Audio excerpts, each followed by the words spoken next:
Hello साथियों, स्वागत है आपका एक बार फिर से आपके अपने YouTube channel rank to higher में।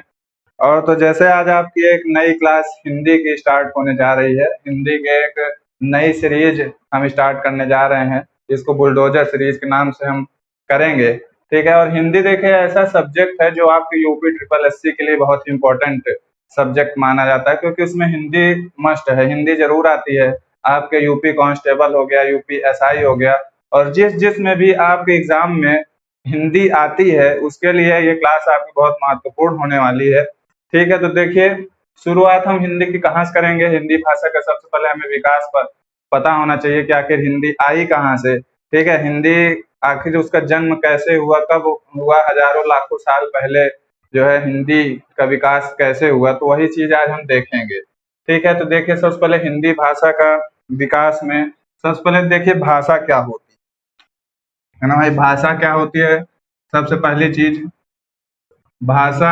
अब ये भाषा देखिए बना किससे है। सबसे पहले तो देखिए भाष धातु, संस्कृत के भाष धातु से बना है। ठीक है। भाष धातु से बना हुआ है। अब भाषा का मतलब क्या होता है भाई। भाषा की जरूरत हमें कब पड़ेगी।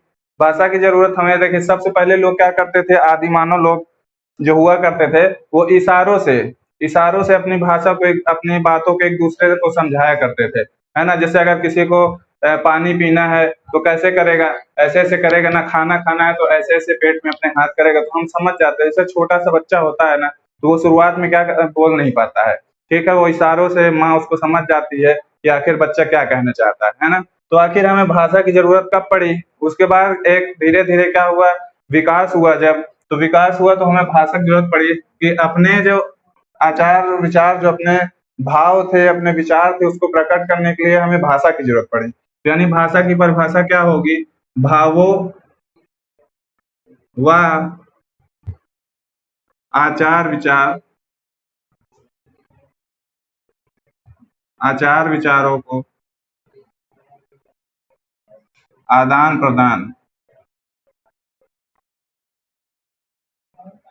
प्रदान करने के लिए। ठीक है। तो भाषा की जरूरत कहाँ पड़ी, अपने भावों और आचार विचारों को अपने आदान प्रदान करने के लिए भाषा की हमें जरूरत पड़ी। वरना ठीक है, पहले क्या होता, सांकेतिक भाषा होती थी, है ना। संकेत से हम समझाते थे। उसके बाद क्या आ गई, भाषा आ गई। ठीक है। तो देखिए ध्वनिया, सबसे पहले ध्वनियों से हम क्या करते, ध्वनिया से करते थे। ठीक है। ध्वनिया, अब ये ध्वनिया कौन सी होती थी। ध्वनिया देखिए, ध्वनिया का मतलब जो होता था वो होता था मतलब कि संकेत।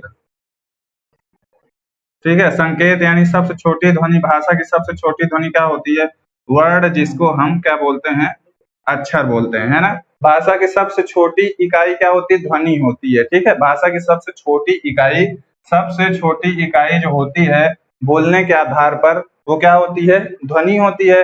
अब ये पहले ध्वनि, वर्ड, और वो क्या होता है, वर्ड और अक्षर। तो इसी को हमने क्या किए, उसके बाद हम कुछ चिन्ह बनाने लगे। जैसे कि प्राचीन काल में कुछ जब चिन्ह मिलते थे तो उनको लोग पढ़ते थे कि आखिर ये क्या है, कैसे है। वो लोग अपनी भाषाएं समझते थे। तो इसी को हमने क्या, ध्वनियों को जब हमने भाषाई रूप दिया तो हम कोई चिन्ह बनाने लगे। जैसे हम ये बना दिया, ठीक है, हमने बना दिया तो हमने इसको क्या बोला, आ बोला। ठीक है। क्या बोला, इसको आ बोला। अब आ है क्या, आखिर है ये लिपि हो गई। ठीक है। यानी जहां हमने लिख दिया, जब हमने लिख दिया तो लिपि हो गई। ठीक। जब ये लिपि हो गई तो लिपि हो गई। अब आप कहेंगे कि लिपि की जरूरत कब पड़ती है, तो लिपि जब हम लिखते हैं कोई चीज ना, जब हम लिखने पे जो उसको शुरू कर देते हैं तो वहां हमें लिपि की जरूरत पड़ती है। ठीक है। अब देखिए लिपि, तो हिंदी की सबसे पहले यहाँ सवाल उठता है कि हिंदी की लिपि कौन सी है। तो अगर आप कहेंगे कि हिंदी की लिपि कौन सी है, हिंदी की लिपि क्या है, देवनागरी है। ठीक है। हिंदी की लिपि देवनागरी है। ठीक है। अब आप कहेंगे सर हिंदी की और अंग्रेजी की लिपि में क्या अंतर है। देखिए हिंदी और अंग्रेजी की लिपि में देवनागरी लिपि की जो विशेषता है कि ये जो शब्द होते हैं, अक्षर होते हैं, उनको बांध के रखता है। जैसे हमने कोई शब्द लिखा, मान लीजिए कमल लिखा, ठीक है, तो हम ऊपर क्या करते हैं, एक लाइन खींच देते हैं, तो ये तीनों को क्या कर देता है, बांध देता है। लेकिन हम यहीं पे अगर लिखें सन, इंग्लिश में लिखें सन, तो क्या हम इसके ऊपर लाइन खींचेंगे? नहीं खींचते हैं। तो इसका मतलब कि ये यही जो लाइन खींच दिए ना, यही लिपि क्या हो गई? देवनागरी लिपि हो गई। ठीक है, देवनागरी लिपि, हिंदी की लिपि क्या हो गई? देवनागरी की। ठीक, देवनागरी हो गई। अब संस्कृत, आप सभी जैसे कि जानते हैं एक कॉमन सा कि हिंदी का जो विकास हुआ है वो किस भाषा से हुआ है? संस्कृत भाषा से हुआ है। पहले वैदिक संस्कृत, ठीक है, वैदिक संस्कृत जो है बहुत पहले समय में बोला जाता था, जिसमें हमारी रामायण महाभारत ये सब लिखी गई है। ठीक है, देखिए आगे।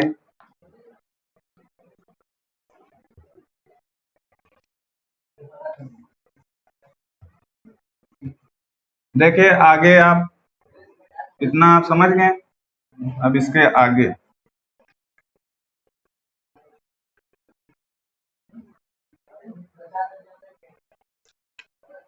देखिए भाषा। अब भाषा होगी, उसकी कोई उपभाषा भी होगी, है ना? सबसे पहले ये चीज देख लीजिए, भाषा होगी, उपभाषा, और उसके बाद उसमें क्या होंगी? कुछ बोलियां होंगी। ठीक है, उसमें कुछ बोलियां होंगी। ठीक है, तो भाषा हमने किसकी बात कर रहे हैं? हम भाषा मतलब कि हिंदी की बात कर रहे हैं। ठीक है, भाषा मतलब हम हिंदी की बात कर रहे हैं। अच्छा, एक चीज और देख लीजिए, हिंदी और ये हिंदी, कुछ लोग हिंदी ऐसे लिखते हैं, कुछ लोग हिंदी ऐसे लिखते हैं।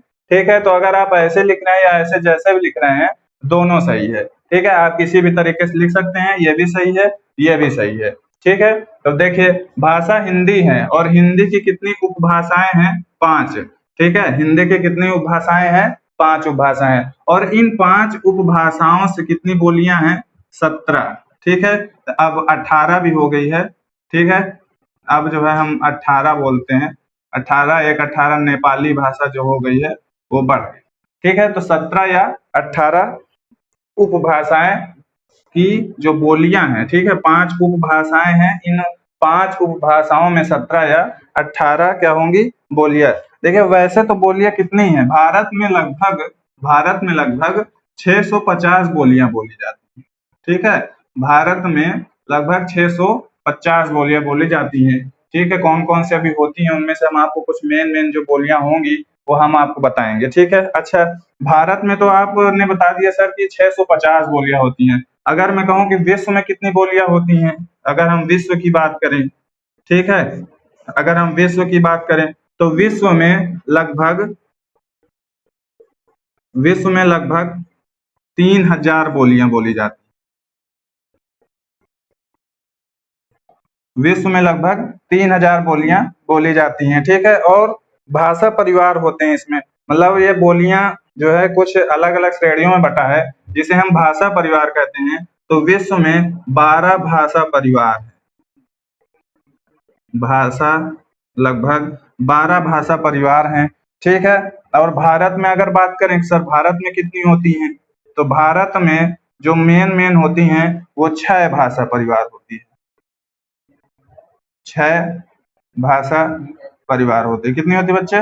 6 भाषा परिवार होता है। ठीक है, अब देखिए, तो विश्व में लगभग 3000 बोलियां बोली जाती हैं। भारत में लगभग कितनी बोलियां बोली जाती हैं? 650 बोलियां बोली जाती हैं। ठीक है, और देखिए भाषा हिंदी, और हिंदी बताया, हिंदी में बिंदी, जैसे देखिए कहते हैं कि जिस हिंदी में बिंदी नहीं वो हमारी हिंदी नहीं। ठीक है, तो हिंदी में बिंदी भी आप लगा सकते हैं और आधा ना करके भी लिख सकते हैं। उपभाषाएं 5 हो गई, बोलियां उसमें 17 या 18। अब अगर आपके ऑप्शन में 18 तो आप 18 लगाइए, नहीं तो 17 लगाइए। ठीक है, विश्व में 3000, 12 भाषा परिवार। अब देखिए भारत की जो भाषा परिवार है कौन कौन सी है वो समझिए।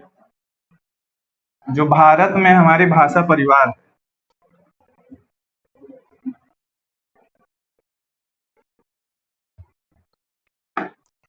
देखिए भारत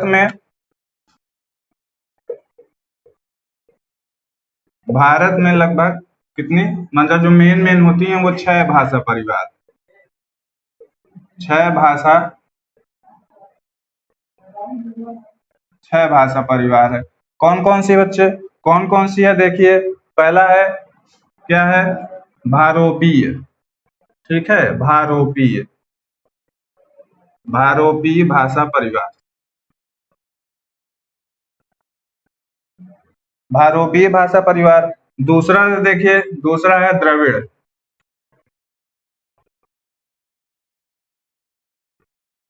द्रविड़ भाषा परिवार। तीसरा देखिए, तीसरा जो हमारा है वो ऑस्ट्रिक, ठीक है, ऑस्ट्रिक,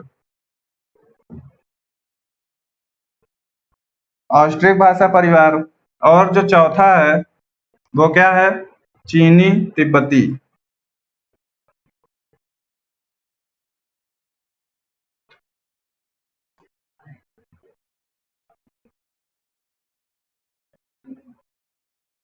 चीनी तिब्बती, ठीक है। पांचवा है जो वो great Nicobar, great Nicobar, great Nicobar भाषा परिवार, ठीक। अब देखिए ये लगभग 6, और जो छठी है हमारा, छठी वो इधर की नहीं है, वो है हमारी ताई कड़ाई, ठीक है, ताई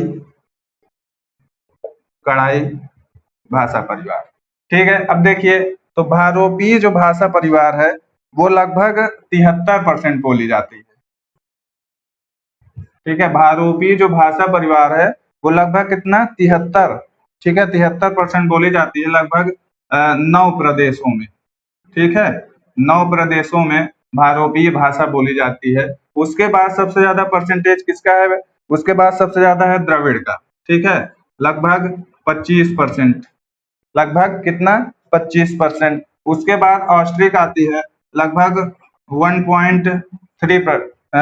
1.3%। उसके बाद देखिए चीनी तिब्बती आती है, यह लगभग 0.5% है।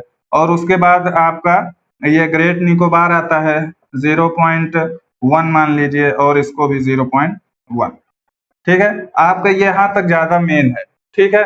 तो भारोपी भाषा परिवार हो गई, भारत प्लस यूरोप में बोली जाने वाली, उसके बाद द्रविड़ हो गई, उसके बाद ऑस्ट्रिक हो गई, फिर क्या हो गई, चीनी तिब्बती भाषा परिवार, और फिर ग्रेट निकोबार भाषा परिवार। अच्छा, भारोपी क्या होता है, देखिए इतना आप समझ गए। तो सबसे पहले हम क्या पढ़ेंगे, भारोपी, क्योंकि हमारे हिंदी का जो जन्म हुआ है वो कहाँ से हुई है, भारोपी से ही हुआ है। तो हम क्या करें, फोकस करेंगे भारोपी पे, ठीक है। तो भारोपी आखिर क्या होता है पहले ये समझ लिए। भारोपी का मतलब होता है Bharat plus Europe, Bharat plus Europe, ठीक है। अब यूरोप, आर्य कहाँ से आए थे, आर्य जो आए थे वो यूरोप साइड से ही आए थे, है ना। आर्य कहाँ से आए थे, यूरोप से आए थे। तो यूरोप मतलब कि जो कहते हैं कि मध्य एशिया से आए थे, ठीक है, मध्य एशिया से, आर्य मध्य एशिया से आए थे, ठीक है, मध्य एशिया से आए थे, बिल्कुल ठीक है सर। तो मध्य एशिया से आए थे, कब आए थे, 1500 ईसा पूर्व में, लगभग 1500 ईसा पूर्व में। अब आप कहेंगे आर्य मध्य एशिया से आए हैं, ठीक है, कैसे, ये बताया किसने है। तो अगर आप कहेंगे तो ये किसने बताया है, मैक्स मूलर ने।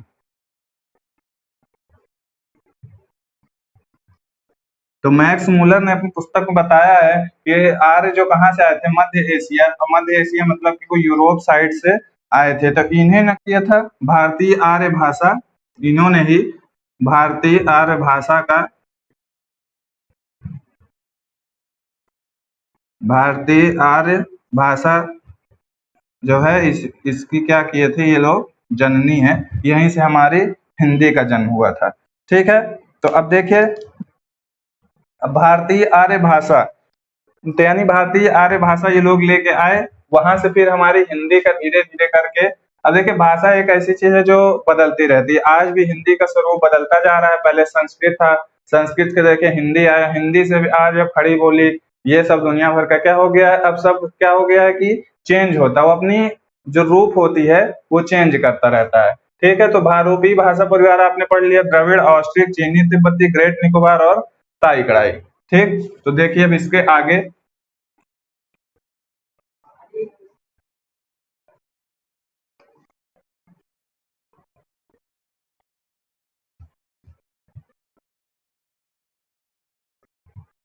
इसके आगे क्या होगा, भारतीय आर्य भाषा, ठीक है। हमने बताया कि आर्य जो आए थे भारोपीय से आए थे, भारत प्लस यूरोप। तो भारतीय आर्य भाषा, अब हमारी यहाँ से क्या मिलेगी आपको, धीरे धीरे बच्चे हिंदी मिलेगी। ठीक है, आपको अब यहाँ हिंदी देखने को मिलेगी। तो भारतीय आर्य भाषा, अच्छा हम इसको शॉर्ट फॉर्म में लिखेंगे, कैसे लिखेंगे, भा आ भा, ठीक है, इतना लंबा नहीं लिखेंगे। तो देखिए भारतीय आर्य भाषा, तो इसके शुरुआत इसको 3 भागों में बांटा गया था, ठीक है, 3 भागों में बांटा गया था। प्राचीन प्राचीन भारतीय आर्य भाषा, मध्यकालीन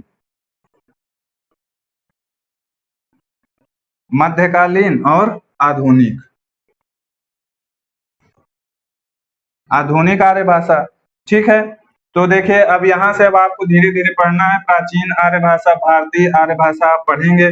उसके बाद देखिए अब सबसे पहले आपको प्राचीन पढ़ना है, फिर मध्यकालीन पढ़ना है, फिर आधुनिक।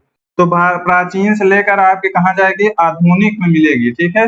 प्राचीन में जब पढ़ेंगे आप, मध्यकालीन, इनका देखिए टाइम पीरियड भी है और वो आपको आपकी अगले क्लास में हम बताएंगे, ठीक है। प्राचीन का टाइम पीरियड कब से कब है, फिर मध्यकालीन का कब से कब तक है, और आधुनिक का कब से है। तो प्राचीन में हम संस्कृत से शुरू करेंगे, ठीक है। वैदिक संस्कृत थी, फिर उसको लौकिक संस्कृत में हमने चेंज किया, ठीक है। फिर उसके बाद क्या किया हमने, मध्यकालीन में हम आए, वहां पे हमारा भाषा का स्वरूप चेंज हो गया। और फिर आधुनिक मतलब कि अब तक जो अभी चल रहा है वो हमारा होगा आपके आधुनिक में आ जाएगा, और यहीं आपको आपकी हिंदी जो है वो देखने को मिलेगी, ठीक है। तो आज आपकी है इंट्रोडक्टरी क्लास है आज आपकी, ठीक है। आज आपको पूरा नहीं पढ़ा रहे हैं, इसके आगे फिर और डिटेल से बताना चाहेंगे हम आपको।